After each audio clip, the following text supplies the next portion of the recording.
Hello पिलामने मु चंद्रिका तुमको पुणी थे स्वागत करुच्ची कंप्रिहेंशन क्वेश्चंस रे आउ आज आमे पढ़िबा तुमकर षष्ठ श्रेणी रो इंग्राजी बही रो lesson my story is said आउ जोटा कि तमे माने तुमकर पेज नंबर 57 काढ काढ शीघ्र काढ आउ क्वेश्चंस मानू देखी देकरी तार आंसर्स गुडा को तुम बुक रे fill in the blanks type रो अछि तमे लिखि पकाओ के आ टीचर्स मानक ठरू वाह वाह पाई जाओ। तो चलो पिला मने एबे हमें क्वेश्चन आंसर डिस्कस करिबा। फर्स्ट क्वेश्चन हला एया जे what language is this poem from हला को लैंग्वेज रु ए पोएम टा आसीछि। तो आमर आंसर हबो the poem is from Odia language. देख जो ओडिया छुआ माने ए पाठ पढुछ आ जो छुआ माने एटा देखुछ तुम कमेंट सेक्शन रे लिखि दियो जे तुम ओडिया छुआ आउ आउ मते कुह जे मु जानि परिबी जे केते ओडिया छुआ ए चैनल को देखुचंती पिला माने एटा सतरे केते बड़ कथा जे आम लैंग्वेज रु ए स्टोरी रो एंड रे जो कथा कुआ जाय सेटा निया जाय अछि। तो सेटा बोधे बहुत गर्वर विषय हे पारे आम पई आउ एनु करी प्रत्येक ओडिया छुआ गोटे लाइक आउ ये करो कमेंट सेक्शन रे मते जणाओ। When is this song normally song तो प्रश्न हैला ए सॉन्ग टा बा ए पोएम टा को समय रे गुआ जाए हैला। तो दिस पोएम और song is generally song when a story ends. तो जतबेले स्टोरी टा एंड हुए ना पिला माने सेतबेले एई कथाटा कहा जाए जे मो कहानी सरीला फुल गछटी मरिला।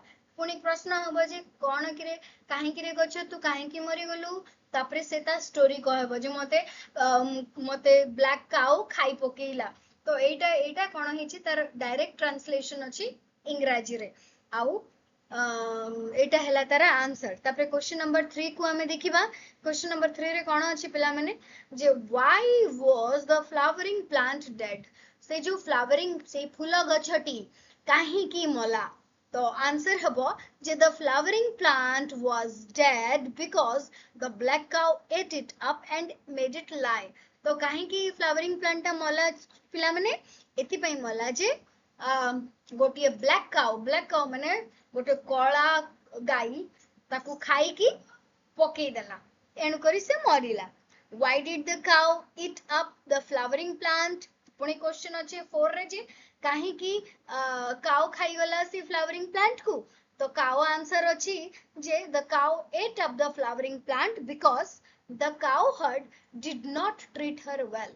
तो काहे की खाई पकेला से फ्लावरिंग प्लांट को जेहेतु तांको काउ गाई रो काउ हर्ड माने ता मालिक से जहा घरे रहे जे तार तत्वावधान निये सी होची काउ हर्ड चिल्ड्रन। तो काउ हर्ड कोन हैला काउ हर्ड ताकू भलो भाबरे ट्रीट कलानी। ट्रीट माने से ता सहित भलो व्यवहार करू नथिला एनु करी कि से कोन कला से जाई कि फ्लावरिंग प्लांट ता खाई पकेइला हैला। पिला माने मोर आशा जे तमे माने क्वेश्चन आंसर्स को भलो भाबरे बुझिछ सीधा तुम खाता आ तुम बही आनी कि ताकू टिपी पकाओ आउ मने रख तुम पेज नंबर 57 रे ए क्वेश्चन आंसर्स गुडा को अछि। आउ तुमको मोर चैनल भल लगिले मो पाठ पढ़ा जे तुमको भले लगुची तुमे सब्सक्राइब करो मो चैनल को शेयर करो एवं be a regular viewer okay. आउ पिला माने पाठ पढ़िबा गोटे बहुत बड़ जिनिस एनु करी पाठ पढ़ जेते पाठ पढ़िबो सेते आगो को बढ़िबो तमे माने आगे बढ़िले आगो को जेते बढ़िबो आम देश सेते आगो को बढ़िबो। तो एबे समय अछि आमे बढ़ी आम देश को मध्य आगो को बढ़ेबा।